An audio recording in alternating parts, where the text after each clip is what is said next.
new twist in the ongoing saga over the Kapoor family estate. Rani Kapoor, mother of late businessman Sanjay Kapoor, has approached the Delhi High Court alleging that her daughter-in-law Priya Sachdev used a fraudulent trust to unlawfully divert the family assets, leaving her penniless.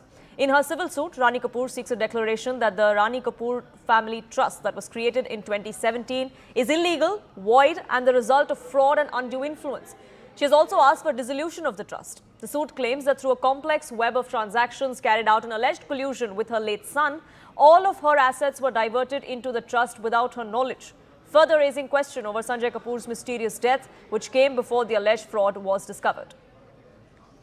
Now, this is a charge that has been made by Rani Kapoor. This is an ongoing saga for the 30,000 crore Kapoor estate and the family group, Sona Comstar. The fight between the mother and the widow of late Sanjay Kapoor, that fight has been playing out legally speaking. Priya Sachdev was in court today, and those are visuals that you see on your screens. Even as the fight for that 30,000 crore estate continues legally, there have been several suits and counter petitions that have been filed at different levels, including at the Delhi High Court, where Sanjay Kapoor's mother, Rani Kapoor, has now approached the court asking for her trust to be dissolved, claiming that it was formed via fraudulent means. Priya Sachdev Kapoor, meanwhile, the widow of Sanjay Kapoor, had filed a defamation suit against the family members of Sanjay Kapoor, including his sister Mandira Kapoor, claiming that there were certain videos that were shared of hers on social media that were defamatory in nature. The criminal defamation suit was filed a couple of days ago, where Priya Sachdev had claimed that Mandira Kapoor, the sister of Sanjay Kapoor, had uploaded and circulated videos and posts on social media platforms like Instagram and X, which identified Priya Sachdev by name and had made false allegations against her.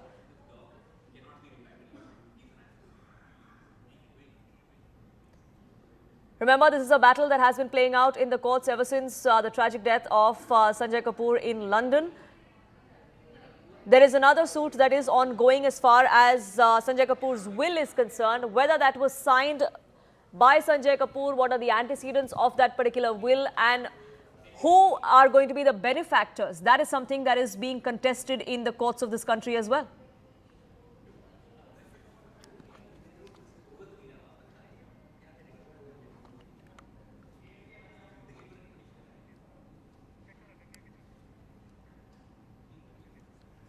Ananya, my colleague, now joins us, getting us more details. Ananya, it's a complex web of legal battles as far as the Kapoor estate is concerned. The latest, of course, being that Sanjay Kapoor's mother has filed a particular case, a particular suit in the Delhi High Court, and she wants the entire trust to be dissolved.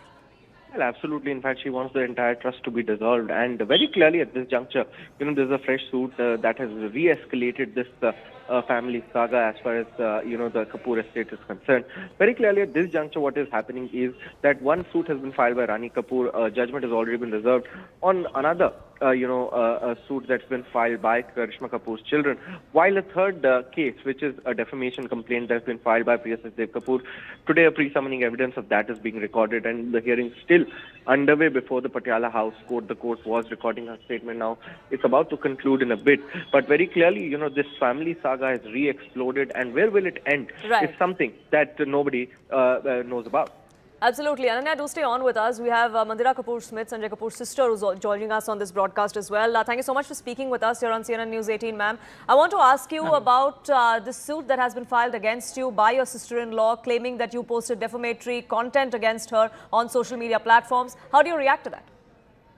I really don't know what to say. I mean, if you can put a defamation case on me, on the fact that I'm speaking only about what's said in court and the truth. So, let's see what she has. I don't understand what defamation I've actually done. I've just been speaking about what is the actual truth and what's going on. So it is what it is.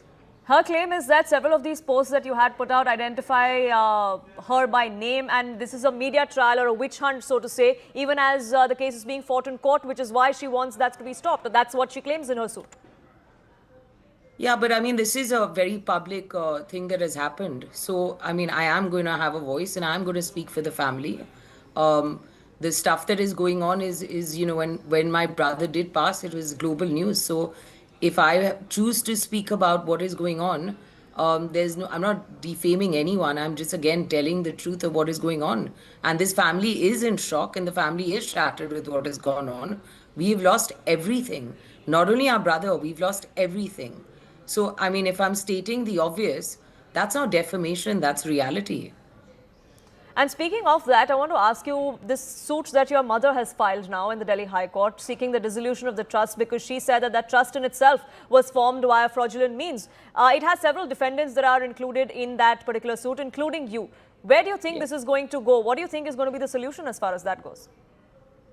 The thing is, everything has to come back to the rightful owner, which is my mother. The bottom line is that we have been asking for this trust ever since my brother has passed. In fact, before that, my mother has been asking for information on this trust and never got any information.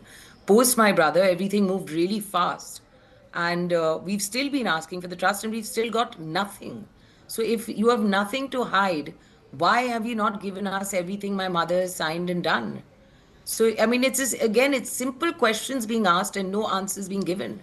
So we have to move to get our legacy back to this family. We are not ready to give our father's legacy away. We've built it during our lifetime. So it's not going to be as simple as, someone comes in and walks out with it. It's not going to happen. But before this all went into the legal sense of it, before it all went to courts of this country, was there any sort of contact, was there any sort of communication between you and Priya Sachdev, your family and Priya Sachdev? Was this something that could have been sorted out? Was there any sort of inkling that you had that this could have gone the way that it did? Quite honestly, after my brother's passing, had she sat down with the family and we talked, it would have been a very different situation to what it is today. Everything was done very quietly during the 13 days. We found out about it, and ever since there's been no conversation, there's been no communication. The only thing we have asked for is we'll sit down and talk once you give us everything mum has signed and everything mum's done for this trust, which she is unaware of. So, there has been no reaching out. It's a very clear stance that Priya has taken, and so we have to take our stance now. But this trust that was a family trust that your mother has filed a suit over, that was formed in 2017, if I'm not mistaken. I mean, that's much before what exactly has transpired in the last 1 year or so. So is that something that came up in the years, in the run-up to when your brother was still alive? It is something that we found out during the IPO, and we questioned SEBI as well about it, and we didn't get a response from anyone. My mother, I was in court. Obviously, my mother also very clearly stated that, this is something that my father would like us all to be a part of the Sona brand.